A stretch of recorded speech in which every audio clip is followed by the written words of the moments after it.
গতকাল আমরা নেপালের সাথে ম্যাচটা জিতছি, আল্লাহর রহমতে আমরা যেটা চাইছি সেটাই হয়েছে। তো আজকে আমরা রিকভারি সেশন করছি সুইমিং পুলে, তো সবাই একটু এনজয় করছি সুইমিংয়ে। তারপরে আর আগামীকালের ম্যাচ নিয়ে কোচ আমাদের সাথে বসে কথা বলবে, তার প্ল্যান সেটা আমাদেরকে বলবে, আমরা সেভাবে করার চেষ্টা করবো ইনশাল্লাহ।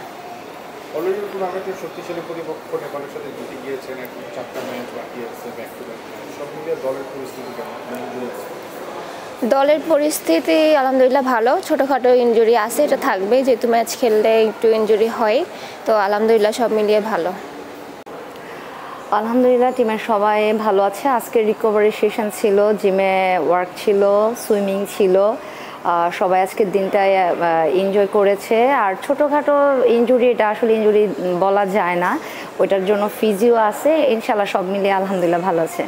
এখন আমাদের লক্ষ্য, যেহেতু আরও 4টা ম্যাচ আছে, আমরা চাচ্ছি যে প্রতিটা ম্যাচ বাই ম্যাচে ভালো কিছু করে আর কি যেতে।